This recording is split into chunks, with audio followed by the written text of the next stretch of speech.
Welcome back to Radical and Relevant, where we are exploring the genius of Jesus, the Gospels, Catholicism, and looking for a way to anchor our day in the Gospel.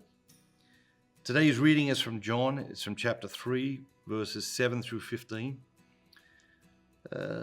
Immediately before this reading, Nicodemus comes to Jesus in the night. And we're catching the second part of this encounter.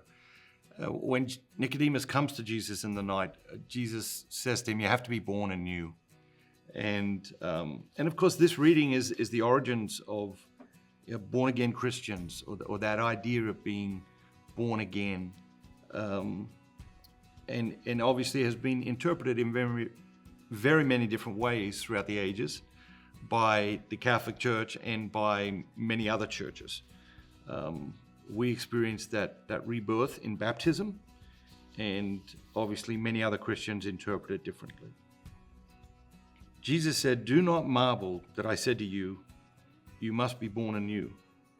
The wind blows where it wills, and you hear the sound on it, but you do not know where it comes from or where it goes. So it is with everyone who is born of the Spirit." Nicodemus said to him, "How can this be?" Jesus answered him, "Are you a teacher of Israel, and yet you do not understand this? Truly, truly I say to you, we speak of what we know and bear witness to what we have seen, but you do not receive our testimony. If I have told you earthly things, and you do not believe, how can you believe if I tell you heavenly things? No one has ascended into heaven, but he who descended from heaven, the Son of Man. And as Moses lifted up the serpent in the wilderness, so must the Son of Man be lifted up, that whoever believes in him may have eternal life."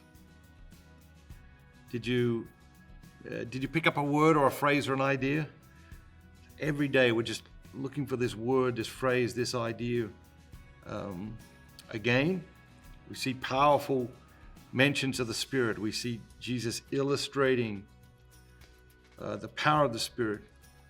But what really struck me here today is Jesus says, "The wind blows where it wills. You hear the sound of it, but you don't know where it comes from and you don't know where it goes." And then he says, "And so it is of everyone who is born of the Spirit." So, if we're born of the Spirit, if we're inviting the Spirit to come into our lives in powerful ways, we're not necessarily going to know where we're coming from or where we're going to. And that goes so counter to the way we live our lives. We're constantly making plans, constantly telling God our plans. And what does Jesus say? He says, "The wind blows where it wills. You don't know where it's coming from. You don't know where it's going. So it is with everyone who is born of the Spirit." And so I think today I hear in that a great invitation to surrender my plans and to ask God to reveal His plans. Have an amazing day. Remember, be bold, be Catholic.